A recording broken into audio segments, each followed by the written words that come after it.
भुलक्कड़ बहू। कल ये तेरी बीवी फोन सब्जी की दुकान में भुलाई।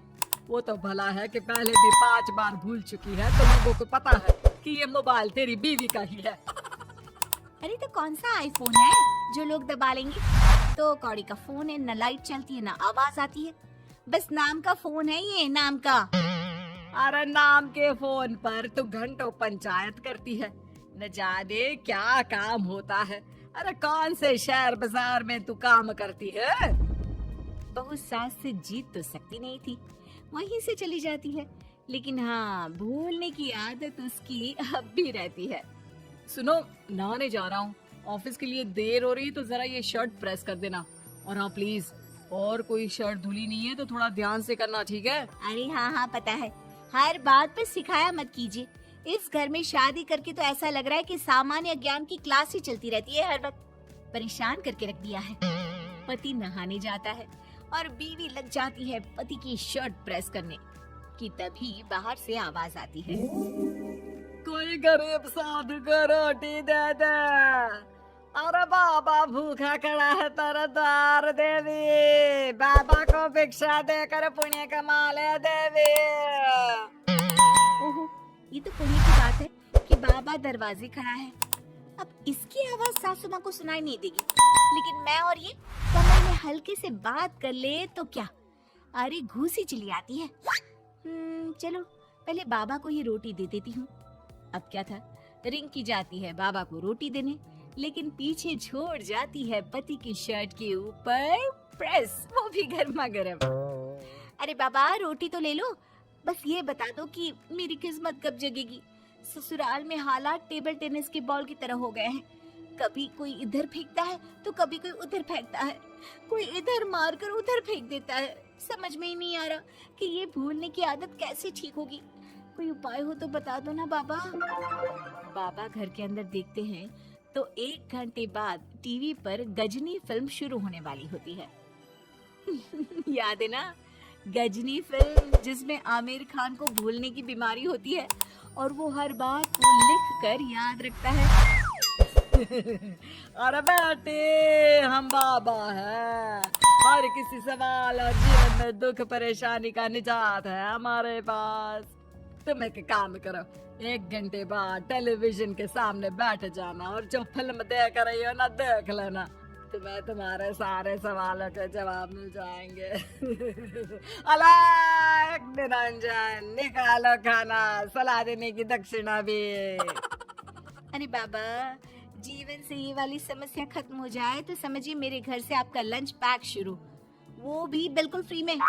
तभी अंदर से पति के जोर जोर से चीखने की आवाज आती है। अरे क्या मजाक बना रखा है तुमने? ये क्या है, पूरी शर्ट जला दी। तंग आ गया हूँ मैं तुम्हारी भूलने की आदत से। हे भगवान, ये मेरा गधा जैसा बेटा सारा दिन जितनी कमाई नहीं करता उतना तो ये लड़की नुकसान करवा देती है। बाबा, लग रहा है कि कोई कांड हो गया है अंदर मुझसे। अच्छा मैं ना 1 घंटे बाद बैठ जाऊंगी फिल्म देखने, विदा लीजिए अब तो आप। जैसे ही वो घर के अंदर जाती है, सामने पति खड़ा होता है फटी शर्ट पहनकर। माफ करिए, पापा आ गए थे दक्षिणा के लिए।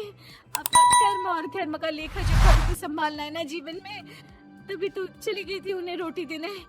वैसे खुशी की बात है, बाबा ने कहा है कि 1 घंटे बाद टीवी देखना, और टीवी देखते ही मेरी ये बीमारी का निजात निकल जाएगा। हाँ हाँ, और जो नुकसान हो गया है यहाँ, वो क्या तेरा जोगी बाबा भरेंगे? देखिए प्लीज शर्ट बदल लीजिए ना। नहीं, आज तो मैं ऐसे ही जाऊंगा ताकि लोगों को भी पता चले कि कैसी भुलक्कड़ बीवी के साथ निभा रहा हूँ मैं। शुक्र मानो कि छोड़ा नहीं है तुमको। पति की ये बात तो अब रिंकी के तन बदन में लग जाती है। वो सोच लेती है कि अब किसी भी हालत में वो अपनी ये भुलक्कड़पन की बीमारी को खत्म करेगी। फिर क्या था, पति तो फटी शर्ट पहनकर चला जाता है और 1 घंटे बाद बहू कमरे में सो रही होती है कि सास आ जाती है। अरे भुलक्कड़, तुझे तो फर्क नहीं पड़ता, लेकिन हम लोग परेशान हो चुके हैं। जा, तेरा बाबा बोल रहा था ना 1 घंटे बाद टीवी देखना, तो जा देख, क्या पता कुछ सुधार हो जाए। बहू टीवी खोलती है तो सामने चल रही होती है गजनी फिल्म, जिसमें आमिर खान शरीर में या दीवार में लिखकर अपनी चीजों को याद रखता था।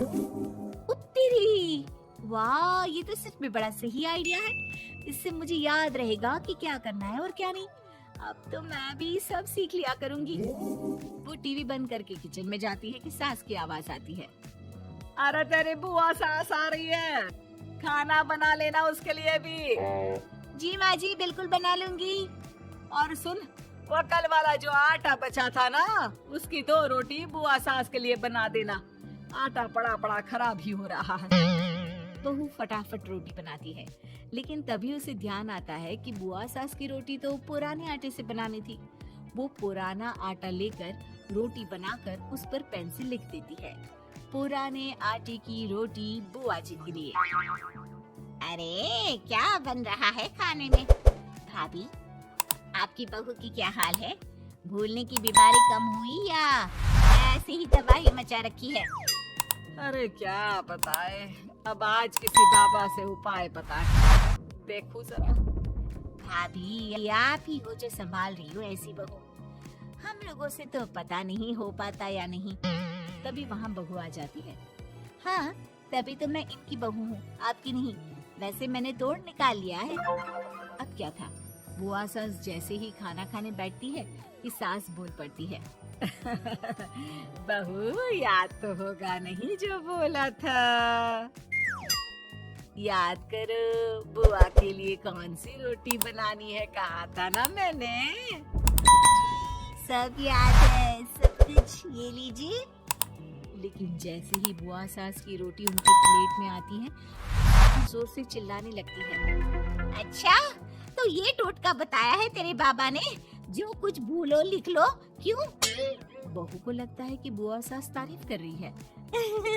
अब क्या करे, याद रखने के लिए कुछ न कुछ तो करना होगा ना, वरना रोज रोज ताने बोलियां खा खा कर तो मैं परेशान हो गई थी। तो क्या कहा तेरी सास ने? बासी आटे की रोटी बुआ सास के लिए? है? बाबा, अरे कैसी बात कर रही हो ना नदरानी, मैं ऐसा क्यों बोलूंगी? ऐसे आपको कैसे पता चला? क्योंकि तेरी भुलक्कड़ बहू ने ये लिखा है। बहू सबके सामने वो रोटी रख देती है जिसमें लिखा होता है, बुआ सास की रोटी बासी आटे की।